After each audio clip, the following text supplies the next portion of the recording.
La Ciotat is ook nog om een andere reden beroemd. Hier zou het petanquespel zijn uitgevonden.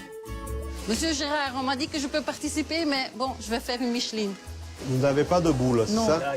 On va vous en prêter. Trèfle, donne tes boules. Voilà, madame. Vous essayez, vous ne regardez pas moi, hein, il y a d'autres choses plus belles. Vous voyez le petit ça s'appelle le but. Parfait, super, super, super. Très bien joué. Allez, encore une. Merci. C'est un petit peu fort, mais c'est pas mal. C'est mon caractère.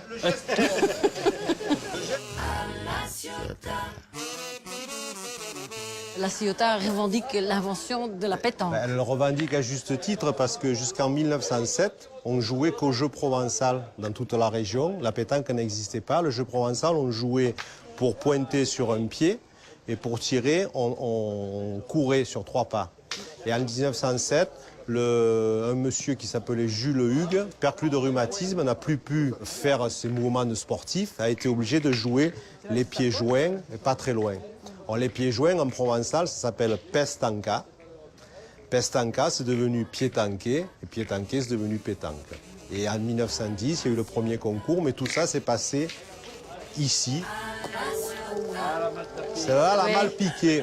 Gérard, depuis de tous mes talons, j'ai marqué 0 point. Qu'est-ce qu'il m'arrive maintenant? Alors à Marseille, on dit peu cher.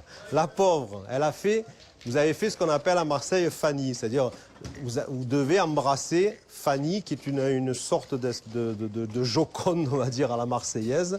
La tradition veut que quand une équipe marque 0 point, on dit qu'elle a embrassé Fanny. Alors Fanny, c'était une serveuse d'un petit bistrot qui n'était pas farouche du tout et qui, pour consoler les perdants, se laissait embrasser sur les joues jusqu'à ce qu'un jour, elle a complètement chaviré, comme on dit chez nous, et le perdant lui a embrassé les fesses. Voilà, vous avez ici là, un exemplaire de ce qu'on trouve dans pas mal de clubs. Voilà un petit peu le tableau qu'on présente aux perdants. Alors, on faisait sonner la cloche et le perdant, évidemment, devait s'y coller. Là.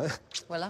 Ah non, là vous ne respectez pas la tradition. La tradition, vous devez baiser, mais avec les lèvres, baiser la famille. Voilà, là vous avez respecté la tradition marseillaise. Ça vous est arrivé souvent de devoir faire une Fanny? Bon, je vais être obligé de ne pas être marseillais, de ne pas être menteur. Oui, ça m'est arrivé, malheureusement, mais peut-être heureusement, ça m'arrivera encore, je l'espère. Ça veut dire que j'aurai encore l'occasion de jouer au boule.